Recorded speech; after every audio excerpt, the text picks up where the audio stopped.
Alam kong may kinalaman ka sa pagkamatay ni Rufo, Mrs. Ortega. Pero tandaan mo to, may araw ka rin.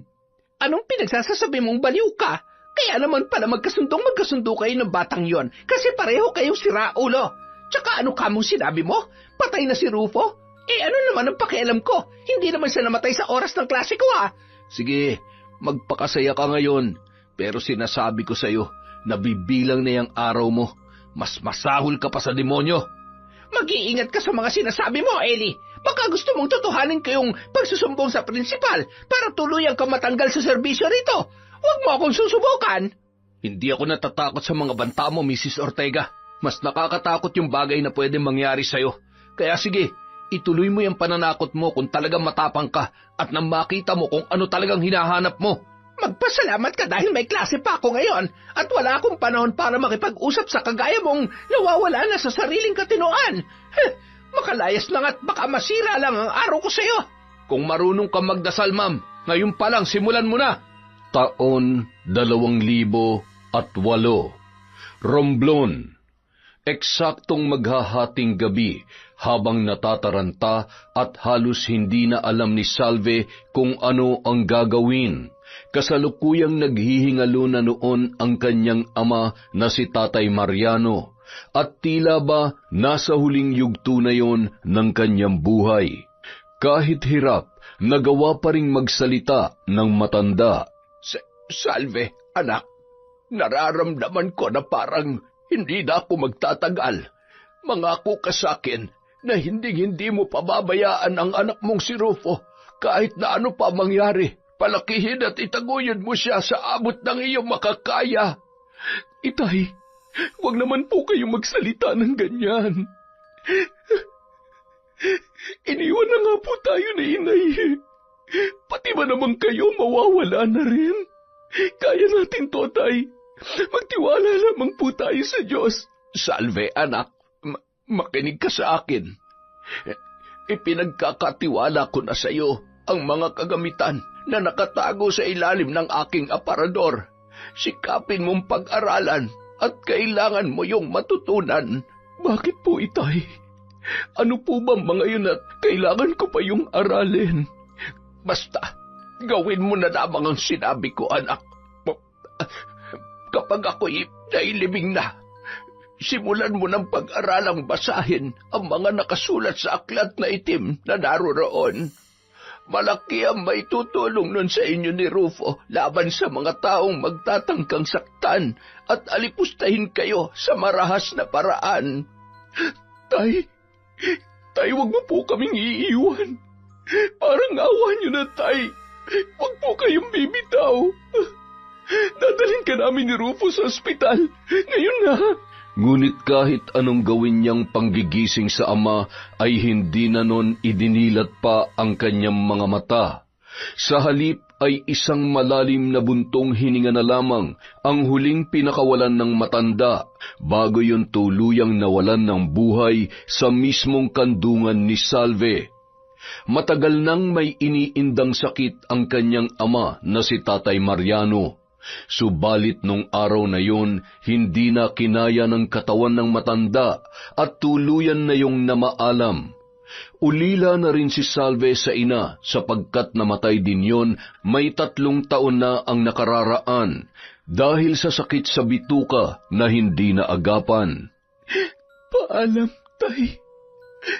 Sana makamit mo ang tunay na katahimikan kung nasaan ka man ngayon. Teka, ano nga kayang laman nung gamit na tinutukoy niya na nakalagay daw sa ilalim ng kanyang aparador? Ay, mamaya ko na nga lang titingnan pag-uwi ko sa bahay. Nay, hindi pa po ba tayo uuwi? Tayo na lang po ang nandito. Umuwi na po yung mga nakipaglibing kay Lolo, tsaka parang uulan na rin po kasi, Nay. Oo, anak, uuwi na tayo. Magpaalam ka na sa lolo mo. Saglit pang tumingin ang bata sa puntod ng kanyang lolo at umusal ng salitang pamamaalam bago muling bumaling sa kanyang ina. Kasunod noon ay magkasabay na nilang nilisan ang lugar. Nang makarating sa bahay, Agad na tiningnan ni Salve ang aparador na sinabi ng kanyang ama kung saan nakalagay ang mga naturang bagay. Doon, nakita niya ang isang kulay kahel na telang nakabalumbon at sa loob noon ay tila may nakasilid na kung anong mga abubot. Librong itim? Ito na siguro yung sinasabi ni tatay. Pero, para saan ito? Teka, itong isa, manika ito ha. Nakakakilabot naman ang itsura at bakit may garapon dito? Para saan kaya ang mga ito? Sa loob ng naturang garapon, nakita niya ang isang lumang karayom na tila matagal nang naroroon. Nang buksan niya ang kulay itim na aklat, ay nakita niya ang mga nakasulat. Hindi malinaw kung ano ang ibig sabihin ng mga yon, kaya muli na lamang niya yung ibinalik sa kinalalagyan. Ay nako, hindi ko naman maintindihan kung ano bang nakasulat dito. Mamayang gabi ko na nga lang ulit babasahin kapag tulog na si Rufo at tahimik na ang buong paligid. Ibabalik ko na lamang muna sa lalagyan. Makalipas ang ilang taon, hindi na nabigyan ng atensyon ni Salve ang mga iniwan sa kanya ng ama. Nang mga panahon na yon ay binata na si Rufo at kasalukuyan nag-aaral sa 2 taon sa sekundarya. Naging tampulan siya ng tukso dahil sa kanyang itsura. Malaki ang mata, payat at maitim ang kulay ng balat. Oh anak, ano na naman bang problema mo at nakasimangot ka na naman dyan? Kumusta ang araw mo sa eskwela? Ayos lang naman po, Nay. Kaya lang, hindi pa rin ako tinitigilan sa pang-aasar ng mga kaklase ko eh. Walang sandali na hindi nila ako nilalait. Malaki raw ang mata ko, payat, tsaka maitim. Anak, masanay ka na lamang sa kanila. Ikaw na rin ang nagsabi, hindi ba? Inaasar ka lang nila. Ibig sabihin, hindi totoo lahat ng sinasabi ng mga yon. Ang mahalaga, 2 taon na lang makakapagtapos ka na sa high school. Sige na nga po, Nay. Makakayanan ko pa naman hanggang makatapos ako ng 4th year. Kaya lang minsan kasi parang sobra na yung mga sinasabi nila sa akin eh. Anak, itong tatandaan mo. Kapag nagpadala ka sa mga sinasabi ng mga kaklase mo, ikaw ang talo. Gusto mo makapagtapos sa pag-aaral, hindi ba? Siyempre naman po, Nay. Gusto ko makahanap ng maayos na trabaho at ibibili kita ng magandang bahay. Tapos lilipat na tayo ng lugar. Doon sa walang nanlalait at walang palaging nangungutya sa akin. Oh, yun naman pala eh. Kung ganon, di tiisin mo na lang lahat ng mga sinasabi nila sa'yo at yung mga salitang naririnig mo. Maniwala ka sa akin, hindi totoo ang lahat ng yon, anak. Salamat po, Nay. Susundin ko po lahat ng sinabi ninyo. Sige po, magpapalit na po muna ako ng damit para makagawa na rin ako ng mga assignment ko. Nakasanayan na lamang ni Rufo ang pamimintas at panlalait ng mga taong hindi nila kilala. Ilang mga kaklase at mga taong nakakakita lamang sa kanya sa labas. Hanggang sa makalipas pa ang 2 taon at nasa 4th year high school na siya. Nagtatrabaho na rin noon ang kanyang ina sa pagawaan ng mga basket. Tuwing linggo lamang ang libreng araw noon, kaya buong maghapon ay wala siya sa bahay at palaging nauunang umuwi si Rufo mula sa eskwelahan. Ang buong akala ni Rufo ay ang mga hindi lamang nakakakilala sa kanya ang pagmumulan ng mga masasakit na salita tungkol sa kanya. Subalit habang nagpapatuloy siya sa pag-aaral ay naging kabilang na rin ang kanyang guro na si Mrs. Ortega sa pagbibigay ng masasakit at hindi katanggap-tanggap na salita laban sa kanya. Late ka na naman, Rufo. Hindi na nakumpletong 1 buong linggo na hindi ka nahuli sa klase ko, ha? Ano bang pinagagagawa mo sa bahay at palagi kang ganyan? Pasensya na po, ma'am. Tinutulungan ko pa po kasi si nanay sa mga gawaing bahay bago ko umalis. Sorry po, hindi na po mauulit. Talagang hindi na dapat maulit. Dahil sa susunod, kapag na-late ka ulit, hindi na kita tatanggapin. Tsaka, teka, tama ba itong nakikita ko? Ano ba yung bag mo? Mas maayos pa tong basurahan kesa dyan eh. Ma'am, wala po kasing pambili ng bagong bag si nanay. Mas inuuna po kasi namin ng makakain kesa bumili ng kung ano-ano. Tsaka, napapakinabangan pa naman po itong bag ko. Ano bang pinagsasasabi mong napapakinabangan? Mukhang bagpayata ng nanay mo yan nung nag-aaral siya eh. Ang tanong, nakapag-aral nga ba yung nanay mo? Sigurado akong hindi, kasi wala siyang alam sa pag-aasikaso ng mga gamit na kailangan mo bilang estudyante. Tsaka yung tsinelas mo, grabe, nanilimahin sa dumi at hindi magkapares. Pinampaparikit na dapat yan eh.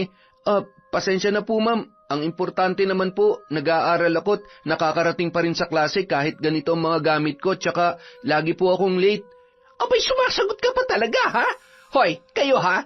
Lahat kayo, wag ninyong gagayahin tong si Rufo dahil kapag tumulad kayo sa kanya na palaging late, ibabagsak ko kayo. Nagkakaintindihan ba tayo? Takot at nag-aalangan na nagsitanguan na lamang ang mga estudyante, kabilang na si Rufo.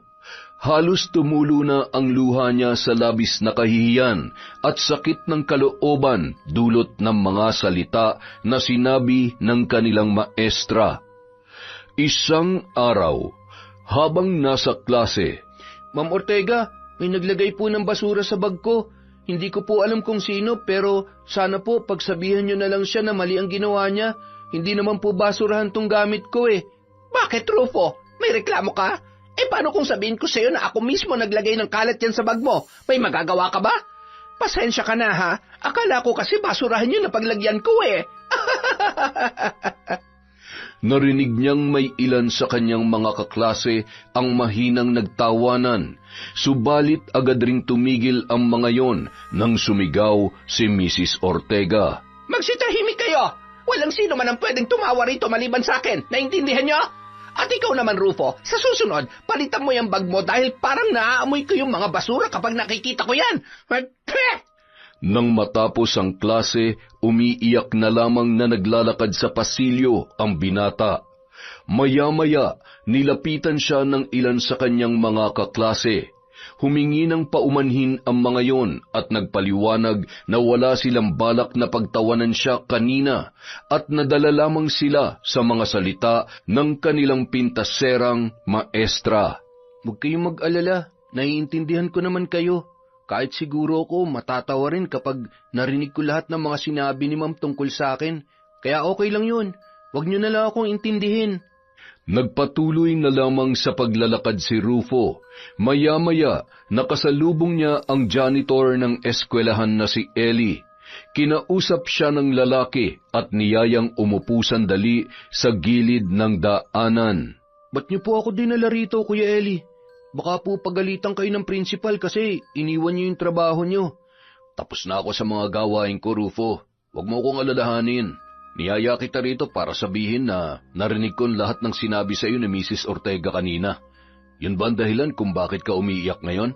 Nakakahiyaman pong aminin pero opo, yun po ang rason kung bakit ako naiiyak ngayon. Hindi po niya alam kung gaano ako napahiya sa mga kaklase ko kanina. Naiintindihan kita, Rufo. Ay, yan talagang si Mrs. Ortega, oo. Hindi na nagbago. Nung paganyan yan eh. Marami na ring nanay at estudyante ang nagreklamo tungkol sa kanya. Ang malas mo lang kasi siya pa yung naging maestra mo. Ang sarap pilipitin ng dila, no? Tapos lagyan ng sili at asin saka ilagay sa kumukulong mantika. Natigil sa pag-iyak ang binata at napalitan yon ng malakas na pagtawa dahil sa sinabing yon ni Ellie. Kahit papaano nabawasan ang bigat sa kanyang dibdib habang kausap ang lalaking janitor. Grabe ka naman, Kuya Eli. Ang tindi ng gusto mo mangyari kay Mrs. Ortega. Pero, Kuya, maraming salamat ha. Kasi pinapatawa mo ako. Medyo nakakalimutan ko na yung mga sinabi sa akin ni Ma'am Ortega kanina. Walang anuman, Rufo. At tama yung ginagawa mo. Itawa mo na lang lahat ng mga sinasabi niya at kung ano pa mga sasabihin pa sa mga susunod na araw. Ay, oo nga pala. Ito, para sa'yo. Biskwit? Baka po merienda nyo to tapos ibibigay nyo pa sa akin. Paano naman po kayo? Hindi, tapos na akong kumain kanina pa. Para sa'yo talaga yan. Sinadya kong itabi para ibigay sa'yo pag nagkita tayo. Salamat po ulit, Kuya Eli ha. Pero tatanggapin ko to ha. Alam mo namang paborito ko tong biskwit na to eh. Pero sigurado kayo na tapos na talaga kayong magmerienda? Nakakatuwa ka talaga. Oo, tapos na ako, promise. Huwag mo na akong isipin. Sige na, kainin mo na yan at kung gusto mo, dun mo na lang sa bahay ninyo. Bagamat may bigat pa rin sa dibdib ni Rufo, pinilit na lamang niyang kalimutan ang lahat ng nangyari. Ngunit nang makarating sa bahay ay muling bumalik sa alaala niya ang mga salitang tinuran ng kanyang guro. Napansin naman ni Salve ang pananahimik ng kanyang anak, kaya hindi na niya napigilan pang magtanong. Kumusta ang araw mo, anak? Teka, bakit nakasimangot ka na naman? Huwag mong sabihing nilait ka na naman ng mga kaklase mo at ng mga tao dyan sa labas. Hindi ka na ba nasanay?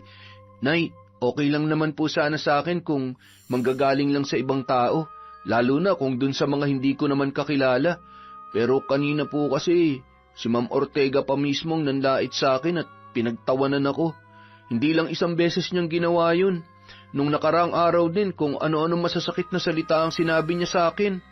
Anak, alam kong hindi madaling tanggapin ang mga salitang naririnig mo, lalo pa kung sa mismong guro niyo yun nanggaling.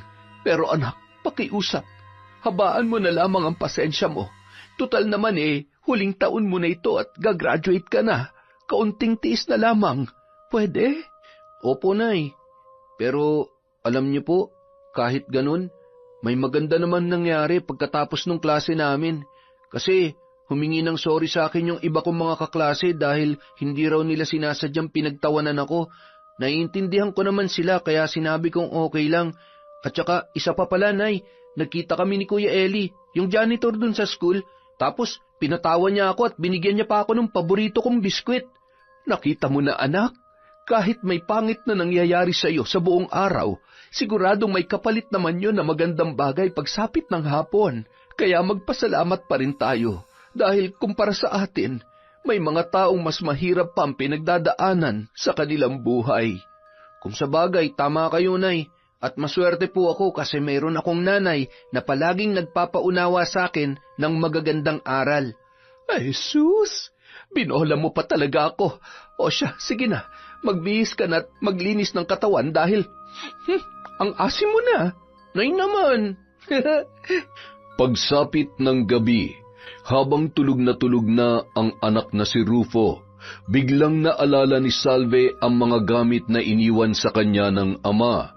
Dali-dali niyang inapuhap yon sa kamuling binasa ng paulit-ulit ang mga nakalimbag sa itim na aklat.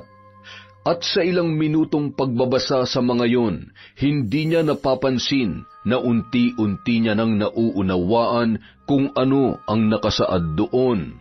Madali lang pala itong intindihin. Kailangan lamang pagtuunan ng oras at atensyon. Hindi rin mahirap sundan yung mga hakbang kung ano mga dapat gawin. Pero, paano kaya ito gumagana? Paanong nasabi ni tatay na makakatulong ito sa amin ni Rufo? Ay, bukas na nga lamang ulit at inaantok na ako. Maaga pa akong papasok.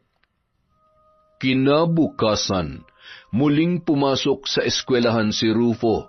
Wala siyang baon na pera noon, sa halip ay tanging nilagang kamoteng kahoy lamang ang dala niyang pagkain. Sa oras ng recess ay lihim siyang nagtungo sa isang sulok ng kanilang silid upang doon kainin ang kanyang baon. Napansin siya ng guro na si Mrs. Ortega at muli na naman siyang pinuna. Ano, Rufo? Hindi ka ba bibili ng mga paninda ko? Tandaan mo, ha? Kapag hindi ka bumili ng isa sa mga ito, hindi ka makakauwi mamaya pagkatapos ng klase. Naintindihan mo? Ma'am, wala po akong baong pera eh. Wala po kasing pera si nanay kaya hindi niya ako nabigyan. Heto nga po, nilagang kamote lang ang ipinabaon niya sa akin. Aba anong pakialam ko kung yan lang ang baon mo? Ginusto ko ba yan? Alam mo, siguro napakatamad niya magulang mo, no? Pati ba naman baon sa eskwela hindi kanya kayang bigyan? Palibhasa, wala talagang pinag-aralan yan nanay mo. Hindi nakatungtong sa paaralan kaya walang alam. Bawiin niyo po yung sinabi niyo, ma'am. Hindi totoong tamad si nanay. Nagtatrabaho po siya at sinisikap niyang buhayin ako sa abot ng kanyang makakaya. Wala po kayong karapatan na pagsalitaan ng ganyan ng nanay ko. Ganon ha? So lumalaban ka na sa akin ngayon? Lintik kang bata ka? Teka nga. Galit na tumayo at nagmamadaling nagtungo ang kanilang guro sa kinaroroonan ni Rufo. Doon ay pinisil niya ng mahigpit ang pisngi ng binatilyo at gigil ang boses na nagsalita. Kung ayaw mong bumili sa akin, pues, maiiwan ka rito mag-isa mamaya at maglilinis ka ng buong silid. Naintindihan mo ba, ha? Naintindihan ko po, pero hindi tamad ang nanay ko. Sadyang kapos lang po talaga kami sa ngayon. Wala akong pakialam at hindi na ako interesado pang marinig ang mga kadramahan mo sa buhay. Basta maiiwan ka rito mag-isa mamaya at ikaw maglilinis ng buong kwarto. Tapos ang usapan! Pabalyang binitawan ng maestra ang pisngi ng binata, saka naghihimutok na bumalik sa kanyang lamesa. Inayos pa noon ang sarili habang humihingal sa inis at muling inasikaso ang mga bumibiling estudyante. Wala na lamang nagawa pa noon si Rufo kung hindi ang umiyak at ituloy ang pagkain ng kanyang baon. Nang mapabaling siya sa pinto ng silid-aralan, ay natanaw siya sa labas ni Eli na nakatingin din sa kanya. Kinawayan pa siya ng lalaki at pinalapit. Lumapit naman siya matapos ay inabutan siya noon ng pera saka ngumiti. Para saan po to, Kuya Eli? Bumili ka ng gusto mong pagkain dun sa masungit mong teacher. Sige na. Ay, busog naman po ako eh. Mauubos ko na nga po itong kinakain kong kamote oh. Gusto niyo po hati tayo? Rufo, wag mo kong alalahanin. Sa ngayon kailangan mong bumili kay Mrs. Ortega para hindi ka maiwan mag-isa rito mamaya. At maglinis ng buong kwarto nyo. Gusto mo ba yon? Sige na, makinig ka na lang kay Kuya Eli. Maraming salamat po, Kuya Eli. Hayaan niyo po, babayaran ko po kayo kapag nabigyan na ako ni nanay. Sus, ikaw naman. Wag mo na munang isipin yun. Sige na, bumili ka na ron at kailangan ko na rin bumalik sa trabaho ko. Kita na lang ulit tayo mamaya, ha? Mangiyak-ngiyak na muling nagpasalamat si Rufo sa janitor at muli nang tumalikod ang lalaki upang bumalik sa kanyang ginagawa. Tumalima naman si Rufo para magtungo sa lamesang kinaroroonan ng kanilang guro at doon ay bumili siya ng tinapay na tinda noon. Aba, himala! Sino nagpautang sa'yo at bigla ka yata nagkapera? Hoy kayo, sa susunod, huwag niyong pautangin yung si Rufo, ha? Ano naman ay babayad dito sa inyo hindi nga raw siya binibigyan ng pera ng nanay niya. Magpasalamat ka't ligtas ka ngayon. Hala, sige, bumalik ka na sa upuan mo't malapit na matapos ang oras ng recess. Nang oras na ng uwian ay hinintay ni Eli si Rufo sa pasilyo kung saan sila madalas magkita ng binatilyo. Doon muli sila nag-usap at saglit na nagkwentuhan. Nandito po pala kayo, Kuya Eli. Mukhang may hinihintay po kayo ah. Ikaw talagang inaabangan ko, Rufo. Kumusta ang araw mo? Ayos lang naman po, walang bago. Kagaya ni Ma'am Ortega, walang pagbabago. Palagi pa rin ganun ang pakikitungo sa akin. Hindi ko na nga po alam kung bakit ganun na lang niya ako itrato eh. Ay, alam mo, sa totoo lang, Rufo, naiinis na rin ako sa babaeng yun eh. Paano ba naman kasi, parang hindi guro kung umasta. Dapat nga maging magandang ehemplo siya sa mga estudyanteng kagaya mo eh. Pero mas masahol pa siya sa mga walang pinag-aralan. Siguro po, may mga ganun lang talagang tao. Sabi ni nanay, pabayaan ko na lang daw at tiisin. Tutal naman, 1 taon na lang makakapagtapos na rin ako at makakaalis na sa eskwelahan na to.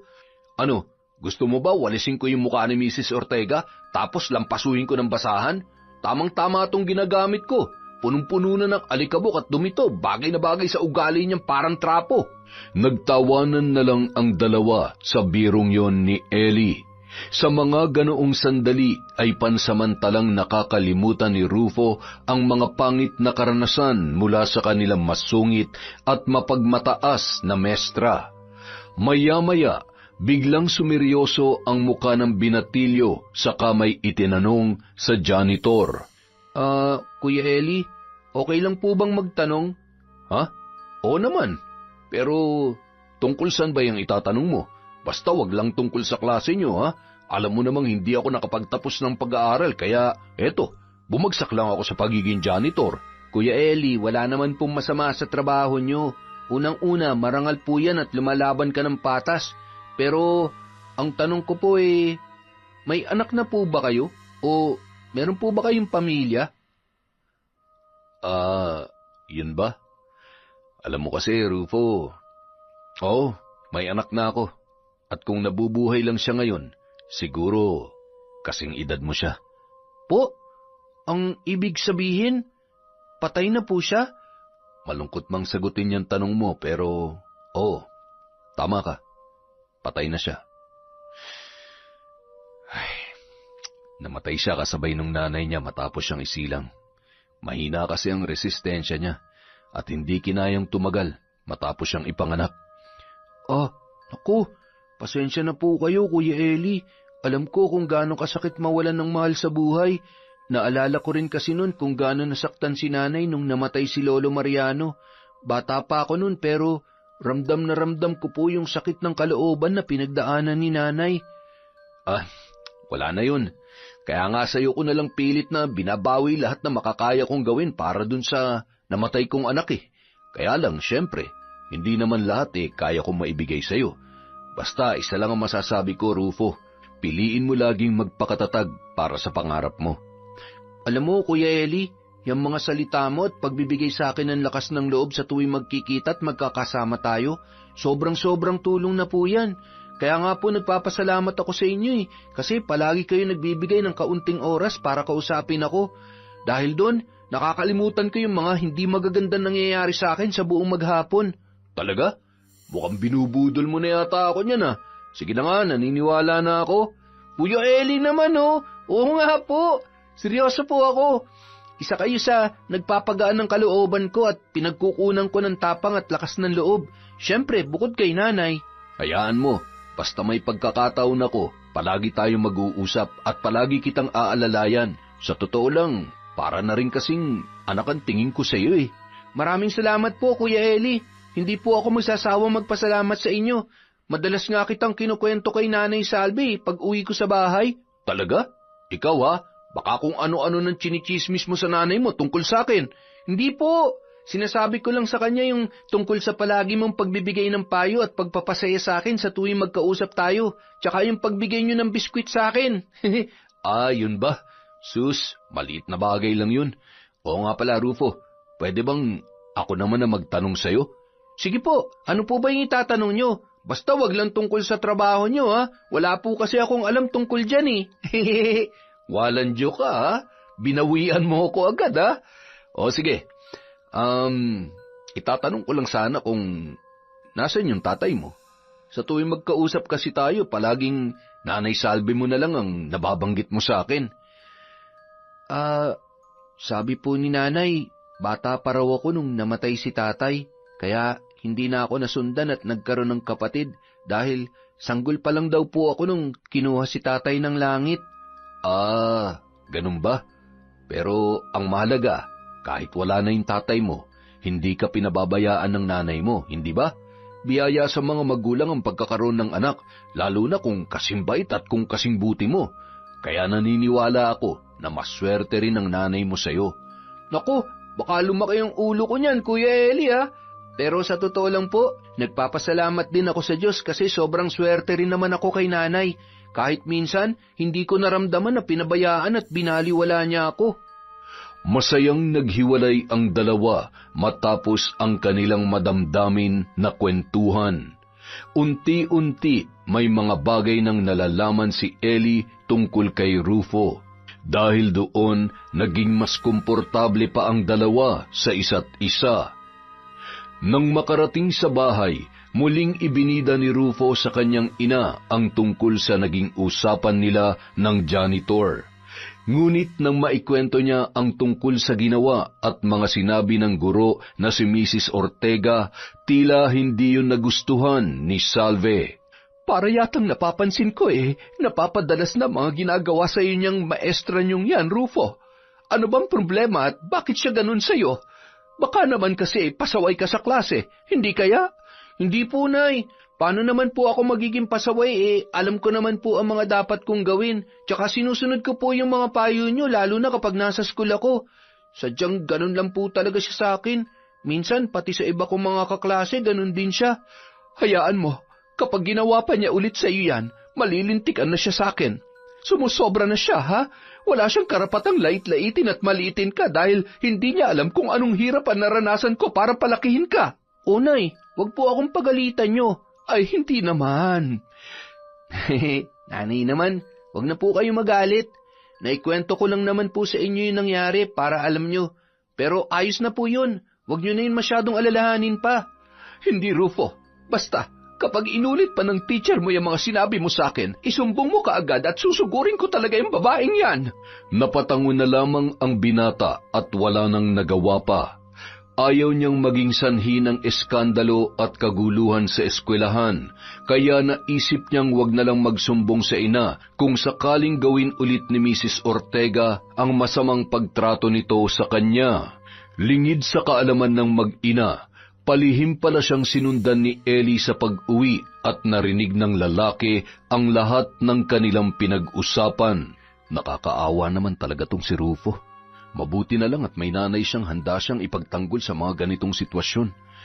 Pero ano't ano pa man, susuportahan kita sa abot ng makakaya ko, Rufo. At nang gabi ring yon, muling ipinagpatuloy ni Salve ang pag-aaral at pagbabasa sa itim na aklat. Nang mga sumunod pang araw at linggo hanggang sa lumipas pa ang ilang buwan, nakaugalian niya na yung pag-aralan sa madalas na pagkakataon. Naging malinaw na rin sa kanya ang lahat at mas naunawaan niya na ang mga nakasulat sa naturang aklat. Ngayong kabisado ko ng nilalaman ng librong ito, naway wag akong pilitin ng pagkakataon na gamitin ang ritual sa kauna-unahang biktima ko. Gabayan mo po ako, Tay, sa lahat ng gagawin ko patungkol dito. Tutalay, kayo rin naman ang nagnais na gawin ko ito bilang proteksyon namin ni Rufo laban sa mga masasamang tao. Samantala, habang kausap ni Ellie si Rufo, may malungkot siyang ibinalita sa binatilyo. Magandang hapon po, Kuya Ellie. Kumusta po ang trabaho niyo ngayong araw? Ayos lang naman, Rufo. Ikaw, kumusta ka sa klase ni Mrs. Ortega? Medyo busy po siya ngayon, buo maghapon sa paggawa ng mga lesson plan, kaya hindi niya ako masyado napansin. Okay nga po yun eh. Ay, mabuti naman kung ganun. Ay, siya nga pala, Rufo. May sasabihin ako sa'yo. Ano po yun, Kuya Ellie? Bakit parang bigla yata kayong nalungkot? Ililipat kasi ako ng trabaho sa kabilang eskwelahan. Doon sa kabilang baryo, ipinadala ako ng principal kanina dahil nakalive raw yung isang naka-assign na janitor doon. Pero sandali lang naman, baka nga hindi umabot ng 1 buwan yun eh. Ah, ganun po ba, Kuya Eli? Hindi na pala kita makikita rito sa school namin araw-araw. Nakakalungkot naman. Uy, huwag ka na malungkot. Naroon lang naman sa kabilang baryo yung eskwelahan na lilipatan ko eh. Huwag ka mag-alala. Kapag nagkaroon ako ng panahon, kahit saglit lang, sisilipin kita rito. Okay ba yun? Basta promise yan, Kuya. Nalulungkot lang ako kasi wala na ako makakausap palagi pagkatapos ng klase. Pakiramdam ko, wala na akong kakampi dito. Eto, para sa iyo yan. Ha? Panyo? Para saan po ang panyong to, Kuya Eli? Minsan, hindi natin napipigilang umiyak kapag malungkot tayo. At normal lang yun kasi emosyon natin yun. At yan ang gagamitin mong pamunas sa luha mo. Isipin mo na lang na ako yan, kasama mo pa rin kahit umiiyak ka. Ayos ba? Salamat, Kuya Eli ha. Simula ngayon, hindi na ako malulungkot. Iisipin ko na lang na palagi kitang kasama. Yun ang dapat. Tsaka, wag na wag mong pababayaan ang pag-aaral mo, ha? Ikumusta mo na lang din ako palagi sa Nanay Salve mo. Palagi naman po kitang kinukwento sa kanya, gaya ng sinabi ko sa iyo noon. Pero, huwag kayong mag-alala, dahil hindi ako titigil na sabihin sa kanya yung mga kabutihan niyo sa akin. Maraming salamat naman kung ganun, Rufo. O siya, tara na. Umuwi na tayo't gumagabi na. Mukhang bubuhos na rin yata ang ulan. Samantala, habang nakatambay sa labas ng bahay nila Rufo, ay napansin ni Salve na tila may malalim na naman na iniisip ang kanyang anak. Nilapitan niya yun at kinausap. Oh, ano na naman ang problema mo, anak? Bakit parang malungkot ka na naman? Pwede naman natin pag-usapan yan kung okay lang sa'yo. Tungkol na naman ba sa teacher mong matabilang dila? Hindi po, Nay. Okay lang naman po ako at hindi na rin ako pinagsalitaan ng masama ni Ma'am ngayong araw. Mabuti naman. Kung ganun anong gumugulo sa isip mo ngayon? Nay, natatandaan niyo po ba si Kuya Eli? Yung palagi kong kinukwento sa inyo nitong mga nakaraang araw? Ah, yung janitor na nagbigay ng biskwit sa'yo at palagi mong nakakausap dun sa school? Oh, Naaalala ko siya. Bakit? Anong tungkol sa kanya? Nay, pansamantala po kasi siyang nalipat ng trabaho dun sa kabilang eskwelahan. Mga kulang-kulang 1 buwan daw yata bago siya makakabalik sa amin. Parang alam ko na kung bakit ka malungkot ngayon na. Kasi wala ka na makakausap kapag oras ng uwian. Tama ba ko? Opo, Nay. Tsaka, bukod pa ron, wala na magbibigay ng payo sa akin at lakas ng loob maliban sa inyo. Medyo matagal din para sa akin ang 1 buwan na hindi kami makakapag-usap ni Kuya Eli. Anak, hintayin mo na lamang. Siyempre, kailangan niyang gawin yon para sa trabaho. At kapag nagkatrabaho ka na, saka mo mauunawaan ang lahat ng yan. Isa pa, naiintindihan ko kung bakit ganyan ang nararamdaman mo ngayon. Kasi nakabuo na kayo ng pagkakaibigan ng Eli na yon, tsaka nasanay na kayong palagi magkasama. Oo nga po, Nay. Tsaka, alam niyo pa po ba, sabi niya, parang anak na rin daw ang tingin niya sa akin. Mayroon din pala siyang anak, kaya lang patay na raw. Ganun ba? Ang lungkot naman pala ng kwento ng Eli na yun, ano? Pero ano ba nangyari? Bakit daw namatay yung anak niya? Isinalaysay naman ng binata sa kanyang ina ang tungkol sa nakwento ni Eli na dahilan ng pagkamatay ng kanyang anak at ng kanyang asawa. Matapos ay nakadama ng labis na lungkot at simpatya si Salve para sa lalaki. Kaya pala ganun na lang kabuti ang turing niya sa iyo. Siguro palagi niyang naaalala yung anak niya sa katauhan mo. Hindi bale, mabilis lang naman ang 1 buwan at hindi mo yun mamamalayan. Kapag nakabalik na siya ulit sa eskwelahan niyo at nagkausap na kayo, yayain mo na rin siya rito nang makilala ko naman. Hindi ba? Sige po, Nay. Gusto ko po yan. Sigurado ako magkakasundo kayo. Sobrang bait po ni Kuya Eli, promise. Oo na, mabait na kung mabait. Mukhang palagi mong ibinibida yung isang yun ah. O siya, sige na. Hindi ka pa ba papasok sa loob? Mahamog na dito sa labas. Maya-maya na po, Nay. Mauna na po kayo. Namiss ko na rin pong tumambay dito sa labas eh. O siya, sige. Ikaw ang bahala. Ay, teka. Nagawa mo na ba yung mga assignment mo? Maaga akong aalis bukas at papasok sa trabaho. Baka hindi ko maipaalala sa iyo mga yon. Huwag na po kayo mag-alala, Nay. Tapos ko na pong gawin ang lahat. Very good, anak. O siya, sige. Papasok na ako, ha? Isara mo na lamang maigi itong pinto at bintana. Kinabukasan, muling pumasok sa eskwela si Rufo. At gaya ng inaasahan, ang buong akala niya ay ligtas na siya sa matatalim na dila ng kanyang guro na si Mrs. Ortega. Dahil hindi na siya napapansin noon nung mga nakaraang araw. Subalit nung oras na yun ay tila ba muli siya nitong napag-initan. Nakalimutan mo na ba yung sinabi ko sa inyo dati, Rufo? Di ba ang sabi ko, hanggat walang pambayad sa exam, hindi ko bibigyan ng pagsusulit? Hindi kaya ta nakikinig sa akin, ha? Ma'am, hindi ko naman po kasi alam na may biglaan palang test ngayon, kaya hindi ako nakahingi ng pera kay nanay. Baka po pwedeng pakuhanin nyo na lang ako, tapos bukas ko na lang po babayaran. At talagang tinuturuan mo pa ako kung anong dapat kong gawin, ha? Pwes, doon ka sa labas. Labas, bilis! Ayan, diyan ka na babagay. Tutal, amoy daing ka naman, kaya magbilad ka sa araw. Sinisira mo talagang araw ko. Ma'am, parang awa niyo na po. Pangako, bukas magbabayad po ako para sa exam. Sobrang init po dito sa labas. Wala akong pakialam sa'yo. Bahala ka sa buhay mo. Nakakapag-init ka talaga ng ulo. Buisit na batang to. Masyadong pa-importante. At hindi nga nakakuha ng exam ang binatilyo. Sa halip ay halos matuyuan na siya ng lalamunan habang nakabilad sa init ng araw.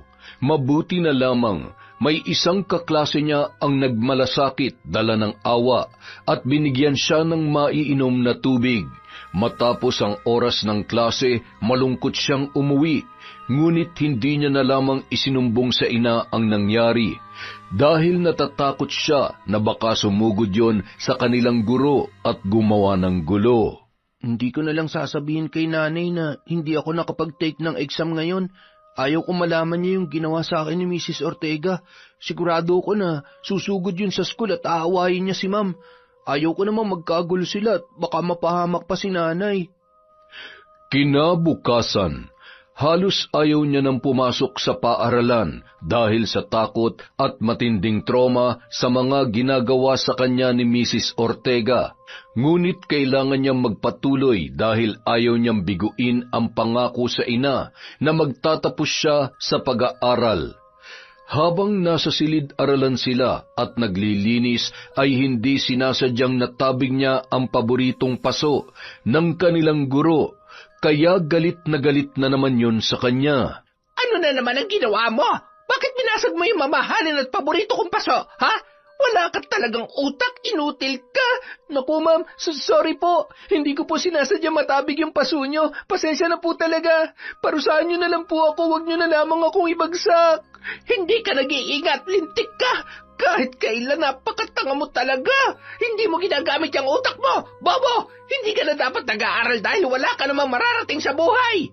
Yun ang galit na galit at paulit-ulit na sigaw ng kanilang mestra habang mahigpit na hinahawakan ang kanyang patilya at inangat pa yun. Napangiwi si Rufo dahil sa sakit bago siya muling binitawan ng kanyang guro.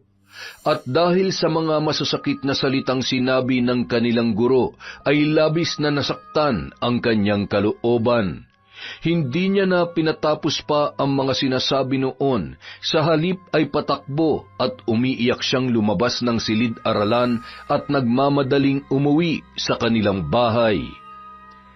Samantala, pagdating ni Rufo sa bahay ay wala pa roon ang kanyang ina dahil kasalukuyan niyang nasa trabaho. Mag-isa siyang pumasok sa kwarto at doon ibinuhos niya ang lahat ng sama ng loob at galit para kay Mrs. Ortega. Tama nga si ma'am. Bobo ako. Tanga ako. Wala akong alam at wala akong mararating sa buhay. Hindi ang mga katulad ko nagtatagumpay at nakakapagtapos sa pag-aaral dahil wala akong alam. Yung bag ko parang basurahan, tapos yung tsinelas ko bagay lang na panggatong. Bakit ba kasi pinipilit ko mag-aaral? Matapos yun sabihin, kinuha niya ang papel at lapis mula sa luma at sira-sirang bag, saka nagsulat ng isang liham pamamaalam para sa kanyang inang si Salve at para kay Ellie. Nay, patawarin niyo po ako sa gagawin kong ito. Alam ko na magagalit kayo kapag nakita niyo ako sa ganitong sitwasyon pag uwi niyo mamaya. Pero, pagod na po ako. Sawa na akong palaging nilalait, pinipintasan, at minamaliit na mga tao. Pakisabi rin po kay Kuya Eli, maraming salamat sa lahat ng kabutihan niya sa akin. Sana po, mapatawad niyo ako, at ihingin niyo rin po ako ng tawad sa Diyos. Mahal na mahal ko po kayo, Nay. Paalam. Sa kanya tinungo ang banyo at doon ay kinuha ang bote ng likido na madalas gamitin ng kanyang ina bilang pampaputi ng damit sa paglalaba. Nang makuha yun, muli siyang bumalik sa kanyang kwarto. Dahan-dahan nilagok niya ang laman ng boteng yun. Noong una ay halos maduwal pa siya sa lasa, subalit sa tuwing maririnig sa kanyang tainga at alaala ang mga sinasabi ng kanyang mestra, ay nagawa niyang inumin yun ng tuloy-tuloy.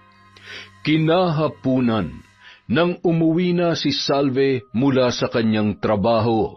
Rufo, anak, nandito na ako. Nakauwi ka na ba? Anak? Diyos ko! Anak, ano nangyari sa'yo? Rufo, gumising ka! Rufo! Mga kapitbahay, tulong! Tulungan niyo ako, ang anak ko! Huli na ang lahat. Hindi niya na inabutang buhay ang anak na si Rufo. Wala na siyang nagawa kundi ang bigyan ng maayos at disenteng libing ang binatilyo. At kahit ilang araw na ang nakalipas matapos maihatid sa huling hantungan ang kanyang anak, ay lungkot na lungkot pa rin si Salve at hindi na makakain. Hindi rin siya nakakatulog sa gabi habang umiiyak at hawak-hawak ang naiwang sulat ng kanyang pinakamamahal na anak. Bakit mo ko iniwan, anak ko? Bakit hindi ka nagsabi sa akin ng mga problema at pinagdadaanan mo? Ang sakit-sakit dahil hanggang ngayon, hindi pa rin ako makapaniwalang wala ka na at mag-isa na lamang ako. Diyos ko, tulungan niyo po ako makayanan ng lahat ng ito. Samantala, makalipas ang ilang araw, nakabalik na si Ellie sa eskwelahan na pinapasukan ni Rufo, ngunit napansin niya na tila matagal nang hindi nagpapakita sa kanya ang binatilyo. Bakit para yatang ilang araw nang hindi pumapasok yung batang yun Kung kailan naman nakabalik na ako rito, saka naman hindi siya pumapasok. Ano kaya nangyari sa kanya?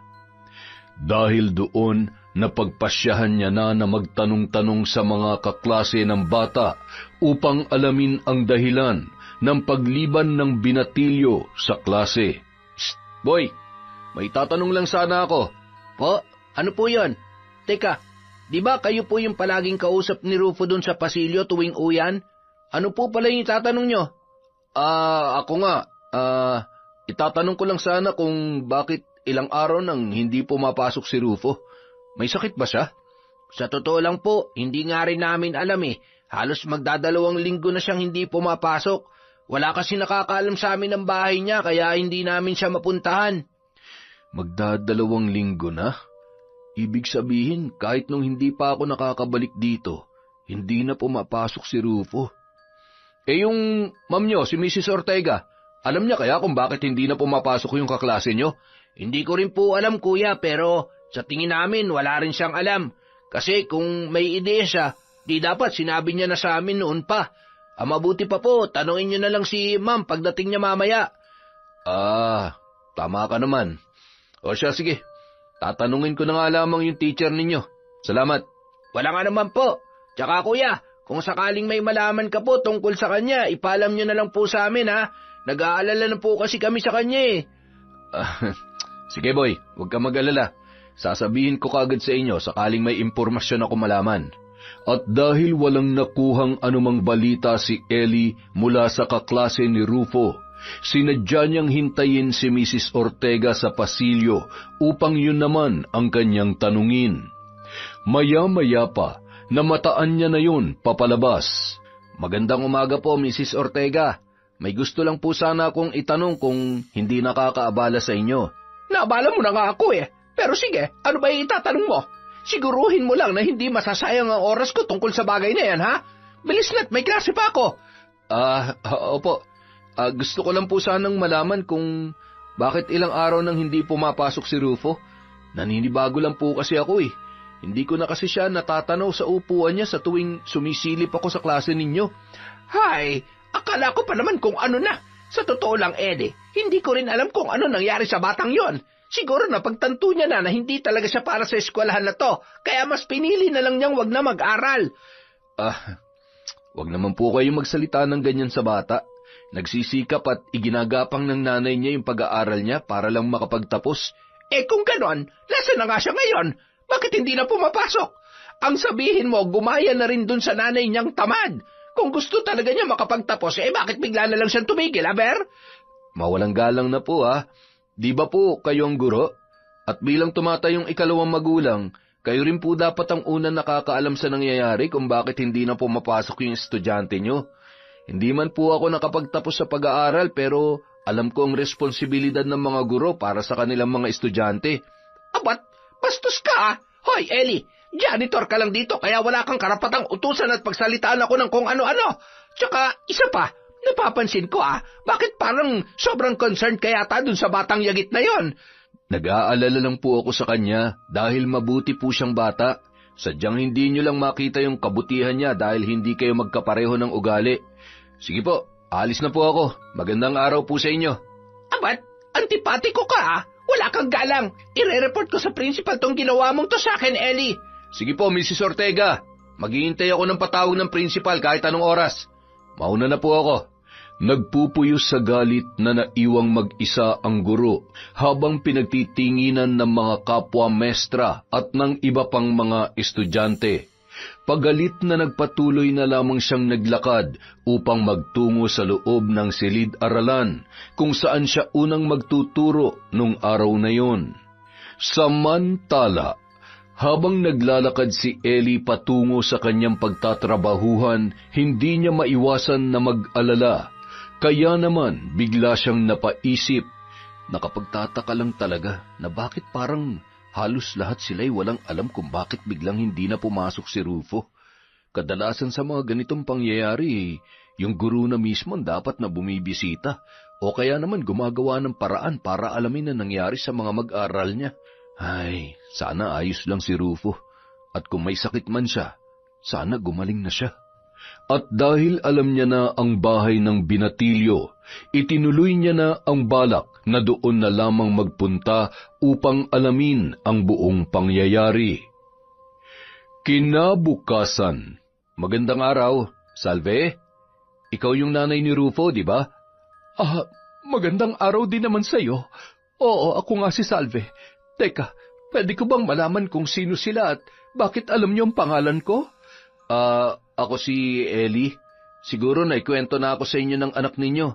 Ako yung janitor sa eskwelahan na pinapasukan niya at palagi ka rin niyang ikinukwento sa akin, kaya alam ko na ang pangalan mo.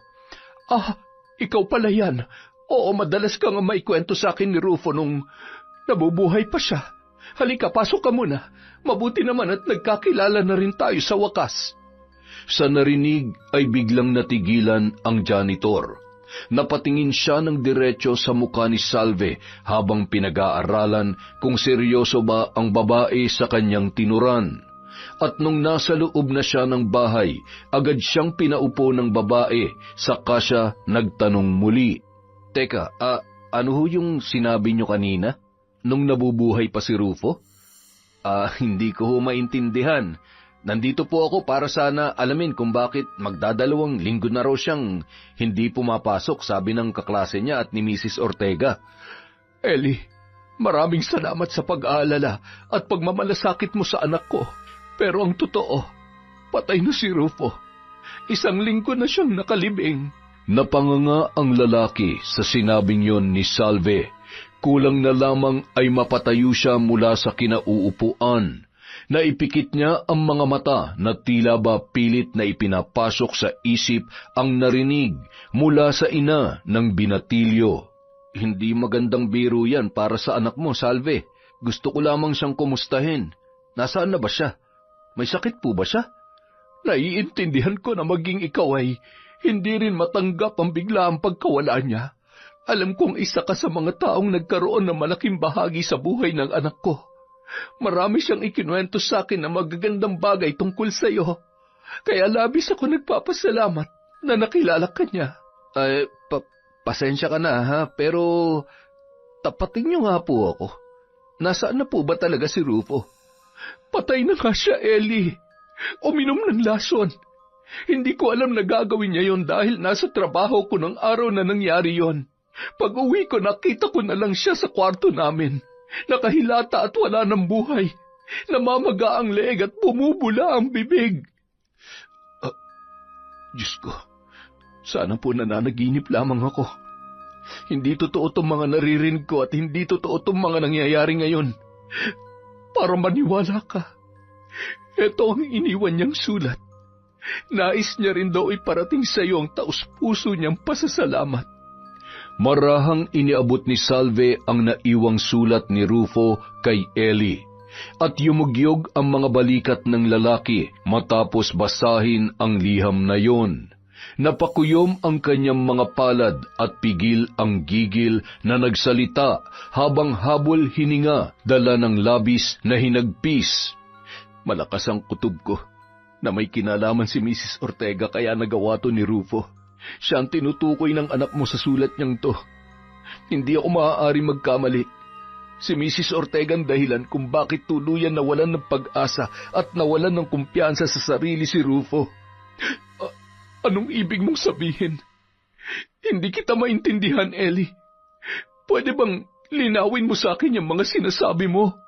Ipinagtapat ni Eli ang lahat ng nalalaman niya tungkol sa kung paano itrato ni Mrs. Ortega ang estudyante nitong si Rufo, maging ang lahat ng naririnig niyang sinasabi ng guro na masasakit na salita laban sa binatilyo ay inilahad niya rin kay Salve. Kung ganoon, siyang dapat na managot sa akin. Magbabayad siya sa ginawa niya kay Rufo. Hayop siya. Hindi ko siya mapapatawad. Teka, gusto mo bang magsumbong na tayo sa mga pulis at sabihin natin ang totoo sa kanila? Nakahanda akong tumistigo tungkol sa lahat ng mga nakita ko at saka mga narinig ko. Hindi na, Ellie. Maraming salamat sa pag-aalala mo. Ako na lang ang bahalang kumilos kung paano ko sisingilin ang hayop na maestrang yon. Pero nag-aalala ako para sa iyo, Salve. Baka ikapahamak mo yung gagawin mo. Huwag mo akong alalahanin. Nakatanim na sa isip ko kung anong dapat kong gawin. Tuturuan ko siya ng leksyon sa paraan na alam ko.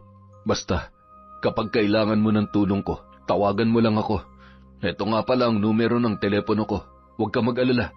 Hindi kita iiwanan at sasamahan kita sa laban na ito. Para kay Rufo. Para sa karapatan at pangarap niyang bigla na lang naglaho sa hindi makataong paraan. Maraming salamat, Ellie. Napakabuti mong tao.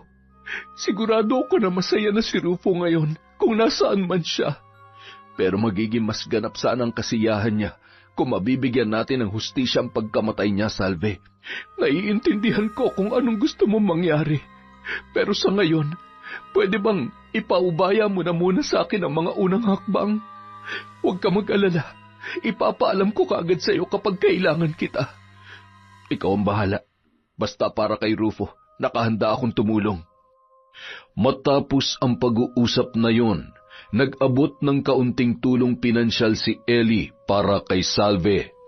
Ayaw pa sanang tanggapin yon ng babae, subalit iginiit ng lalaki na tulong niya yon para kay Rufo, dahil hindi siya nakapunta sa burol at libing ng batang kaibigan.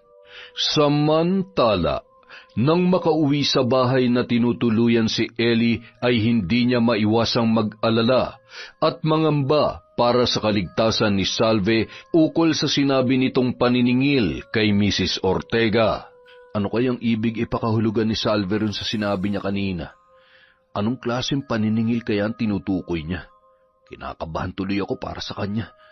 Pero sa totoo lang, ang ganda niya pala. Kung iisipin, pareho kaming walang asawa. Ano kaya kung ligawan ko siya? Ay, Ellie, huwag kang siraulo. Di mo dapat sinasabay ang damdamin mo sa sitwasyon ni Salve ngayon. Makatulog na nga lang, baka antok lang to. Kinagabihan, habang mag-isa sa kanyang bahay si Salve ay galit na galit siyang isinusumpa sa isip ang guro ng kanyang anak na si Mrs. Ortega.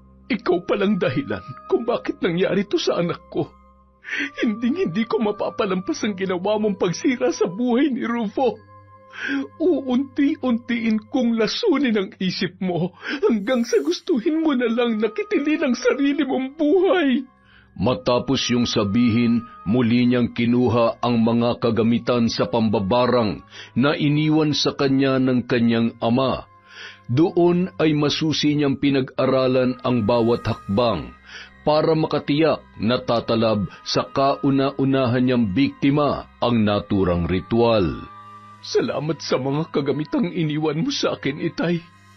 Ang buong akala ko noon, hindi ko ito mapapakinabangan. Ngunit ngayon ko lang napagtanto kung gaano ito kahalaga sa amin ni Rufo. Hindi ako titigil hanggat hindi ko nakakamit ang katarungan sa pagkawala ng apo mo. Isinusumpa ko yan. Sinimulan niyang muling basahin ang mga nakasulat sa aklat na itim habang nakataas ang dalawang kamay. Ipinikit niya ang mga mata at sinubukan ang kauna-unahang hakbang para sa pambabarang. Samantala, kinabukasan, habang nagtatrabaho si Ellie ay napadaan sa harapan niya ang mestra na si Mrs. Ortega. Dahil sa pagkainis ay hindi niya na napigilan na kumprontahin yon. Alam kong may kinalaman ka sa pagkamatay ni Rufo, Mrs. Ortega. Pero tandaan mo to, may araw ka rin. Anong pinagsasasabi mong baliw ka? Kaya naman pala magkasundo kayo ng batang yon kasi pareho kayong siraulo. Tsaka ano ka mong sinabi mo? Patay na si Rufo? Ano naman ang pakialam ko? Hindi naman siya namatay sa oras ng klase ko, ah. Sige, magpakasaya ka ngayon. Pero sinasabi ko sa'yo, nabibilang na yung araw mo. Mas masahol ka pa sa demonyo. Mag-iingat ka sa mga sinasabi mo, Eli. Baka gusto mong totohanin ko yung pagsusumbong sa prinsipal para tuluyang ka matanggal sa serbisyo rito. Huwag mo akong susubukan. Hindi ako natatakot sa mga banta mo, Mrs. Ortega. Mas nakakatakot yung bagay na pwedeng mangyari sa'yo. Kaya sige, ituloy mo yung pananakot mo kung talagang matapang ka at nang makita mo kung ano talagang hinahanap mo. Magpasalamat ka dahil may klase pa ako ngayon at wala akong panahon para makipag-usap sa kagaya mong nawawala na sa sariling katinoan. Makalayas lang at baka masira lang ang araw ko sa'yo. Kung marunong ka magdasal, ma'am, ngayon pa lang simulan mo na. Bagamat hindi niya pa alam kung ano talaga ang malinaw na plano ni Salve upang makapaghiganti kay Mrs. Ortega, natitiyak niyang desidido ang ina ni Rufo na maghanap ng hustisya para sa pumanaw na anak. At batid niya sa sarili na anuman ang gawin nito ay hindi niya yun pagdadamutan ng suporta at simpatsya. Kinahapunan, matapos ang kanyang trabaho ay napagpasyahan niyang muling bisitahin si Salve. Dumaan muna siya sa bilihan ng mga kakanin at prutas para kahit papaano ay may maipasalubong siya sa babae. Maraming salamat dito sa mga pasalubong mo, Eli, ha? Ikaw naman, nag-abala ka pa. Kumusta nga pala ang trabaho mo? Sus, wala yan. Para yan lang eh. Maliit na bagay. Ayos lang din naman ang trabaho ko. Ikaw, kumusta ka naman dito? Hindi ka ba nababagot na palagi ka nalang mag-isa? Medyo malungkot pa rin dahil sa pagkawala ng anak ko. Pero alam kong masasanay din ako sa paglipas ng mga araw. Isa pa, hindi naman ako nalulungkot kahit mag-isa lang. Baka sa susunod na linggo bumalik na rin ako sa trabaho. Medyo napapahaba na rin kasi yung bakasyon ko eh. Ikaw ang bahala at naiintindihan ko yung nararamdaman mo, Salve. Walang pinag-iba yan sa naranasan ko nung sabay na namatay ang mag-ina ko noon. Basta, kapag gusto mo na makakausap at makakasama, kahit sa simpleng kwentuhan lang, sabihan mo lang ako agad. Handa akong umabsent sa trabaho para mapuntahan ka. Grabe naman sa absent para lang makipagkwentuhan sa akin. Pero salamat talaga. Dahil sa'yo kahit papano nakakalimot ako sa kalungkutan at sumasaya yung araw ko. Oo nga pala, matanong ko lang, nakikita mo pa ba sa school yung mahaderang Mrs. Ortega na yon? Oo. Sa katunayan, kanina lang nakausap ko siya. Sinabi ko sa kanya na may araw din siya dahil sa ginawa niya kay Rufo. Hindi man literal na siyang kumitil sa buhay ng bata, pero malaki pa rin na naging ambag niya kaya naisipang gawin ni Rufo yun. Tama ka. May araw din siya at malapit na yung dumating. Salve, gusto ko lang sanang malaman, ano ba talaga yung gagawin mo para maturuan ng leksyon yung babaeng yun? Hindi mo naman kamo ipapapulis, hindi ba? Ano, susugurin mo ba sa school? Baka ikaw naman na mapahama kapag ginawa mo yun. Eli, tutale, malapit na kaibigan ka naman ng anak ko at pinagkakatiwalaan naman kita. Kaya sige, sasabihin ko na sa iyo kung ano talaga ang plano kong gawin sa Mrs. Ortega na yon. Huwag kang mag-alala, Salve. Kakampi mo ko. At walang makakaalam na mga plano mo. Susuportahan kita dyan. May natutunan akong ritual ng pambabarang mula sa ipinamana sa akin ng tatay ko bago siya namatay. Pinilit kong pag-aralan ng ritual na yon dahil sinabi niya sa akin na makakatulong daw yun sa amin ni Rufo laban sa mga taong magtatangkang walang hiyain at lapastanganin kami. At ngayong alam mo na ang plano ko. Kakampi ka pa rin ba sa akin, Eli? Ilang ulit na napalunuklaway ang lalaki habang matamang nakatitig kay Salve bago na uutal na muling sumagot. Oo naman. Kakampi mo pa rin ako kahit anong mangyari, Salve. Nagulat lang ako at hindi ko inaasahan na kakaiba pala yung gagawin mong paraan para makaganti sa kanya. Pero sigurado ka bang ligtas yung plano mo? Huwag kang mag-alala. Ilang taon kong pinag-aralan ng ritual na ito. Halos gabi-gabi ay kinakabisa at sinasa puso ko ang lahat ng mga hakbang na kailangang gawin. At ang lintik na gurong yon, ang kauna-unahang makakatikim ng bagsik ng epekto ng itim na aklat sa pambabarang. Ngumiti na lamang ang lalaki at hindi na nagsalita pa. Sa pagkakataong yun, tanging suporta at tiwala lamang niya ang kailangan ni Salve upang maisakatuparan ang planong paghihiganti laban sa pintaserang mestra ng namayapang anak. At dahil buo na ang loob ng babae sa kanyang gagawin, nagsimula na siyang kumilos ng gabing yun. Nang makaalis si Eli ay agad siyang nagtungo sa likod ng kanilang bahay para kumuha ng mga kulay pulang langgam at mga kuliglig.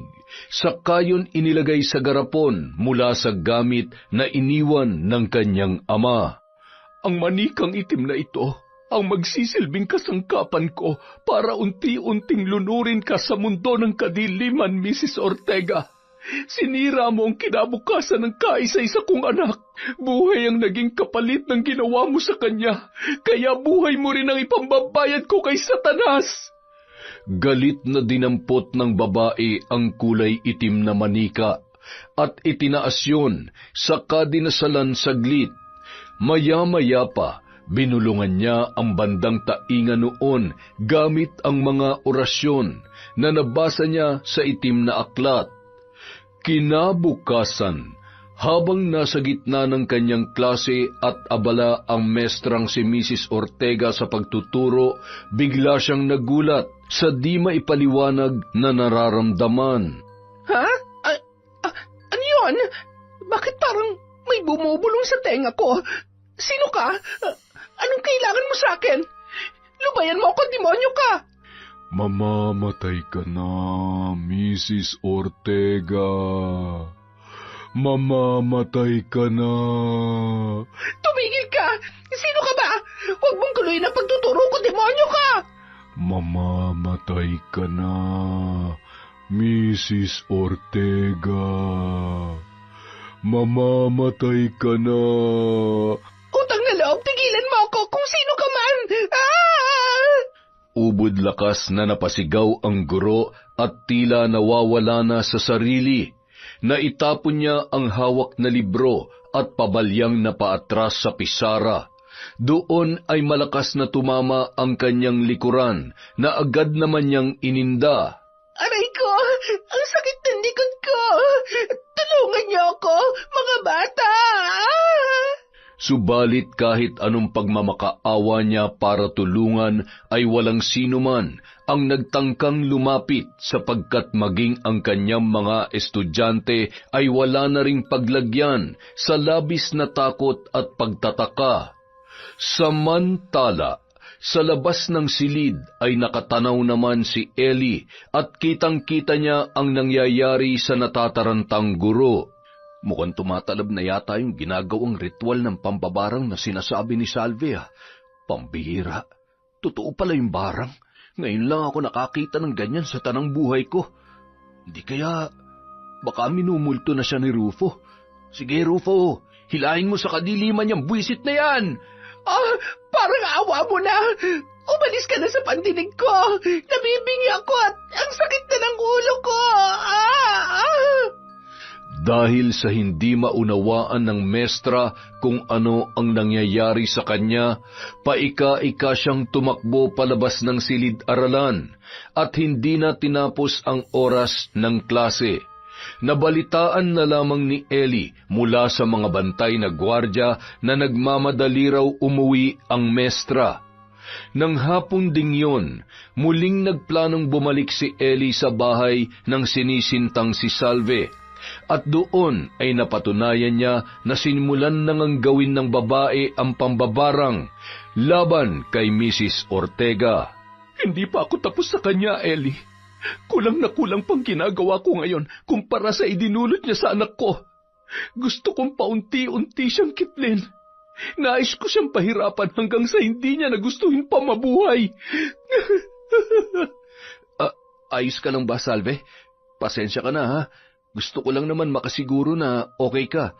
Basta kung ano sa tingin mo ang makakatulong para makamtan natin yung katarungan para kay Rufo, sige, gawin mo lang. Nasa likod mo lang ako palagi. Ang mga nilalang na katulad niya ay mas masahol pa sa demonyo. Kaya doon siya nararapat, sa dagat ng apoy at mapatawan ng walang hanggang kamatayan. Kitang-kita ni Eli kung gaano nagtiim ang mga bagang ni Salve dahil sa labis na galit at puot. Ngunit hindi niya yun masisi dahil batid niya ang pakiramdam ng isang magulang na nawalan ng kaisa-isang anak. Nang sumunod na gabi, muling ipinagpatuloy ni Salve ang itim na ritual. Tinusok niya sa mata ang itim na manika gamit ang lumang karayom, at muli ay binulungan niya ang mga insekto na nilagay sa loob ng garapon noong nakaraang gabi. Mamamatay ka, Mrs. Ortega. Mamamatay ka. Hindi ang mga katulad mo lang ang makakapagpayuko sa akin. Dalhin mo sa kahuli-hulihang hininga ang pinakamasakit na parusang nararapat sa iyo. Samantala, makalipas ang ilang araw na hindi pagpasok ni Mrs. Ortega sa klase, sa wakas ay muli na siyang nakabalik, at habang abala sa pagsusulat sa kanyang lesson plan sa loob ng faculty room, biglang may kung ano na naman siyang naramdaman. Ang tenga ko! Diyos ko, ang sakit! Parang may malakas na ugong na hindi ko maintindihan. Parang nasa loob na ng ulo ko yung tunog. Aray ko! Agad na nagsitayuan at tumakbo palabas ang mga kapwa niya guro na nasa loob ng faculty room. Bakas sa mga mukha nila ang labis na pagkasindak, kaya naman hindi na nila nagawa pang tulungan si Mrs. Ortega. Ha? Teka, ano to? Bakit may mga langgam na lumalabas sa tenga ko? Mahabaging Diyos, tulungan niyo po ako! Ano ba ito nangyayari sa akin? Tulong! Subalit hindi pa man siya natatapos sa pagsigaw, muli na namang may mga lumabas na kuliglig sa kanyang bibig na dumidiretso sa kanyang mga mata at pumapasok doon sa kahumuhuni na parabang inaalog ang kanyang utak. Sinubukan niyan lumakad para lumabas at humingi ng tulong, ngunit agad siyang natumba at bumagsak sa sahig. Maya-maya pa, dumating at nakihalo sa nagkukumpulang mga tao si Eli. Ito na nga bang sinasabi ko hindi talaga nagtatagal ang karma para sa mga taong halangang bituka. Naghihintay ka na lang ng katapusan mo, Mrs. Ortega. Ihanda mo ng sarili mo sa impyerno. Hindi ko na kaya. Ang sakit-sakit. Pumapasok na sa tenga at mga mata ko yung mga insekto. Parang awa niyo na, tulungan niyo ako. Dahil sa labis na pagkataranta, sinikap pa ng mestra na tumayo. Nang makabawi ay biglang may kung anong pwersa ang nag-akay sa kanyang mga paa at parabang kinokontrol siya noon. Teka, bakit parang may humihila sa mga paa ko? Bakit parang may humahawak sa mga binti ko? Hindi ito maaari. Kasunod noon, parang kasimbilis ng hangin na tumakbo siya palabas at nagtungo sa pinakaitaas na palapag ng gusali. Ang naturang puwersa pa rin ang tila nagdala sa kanya para makarating sa lugar na yon. Bakit ako nandito?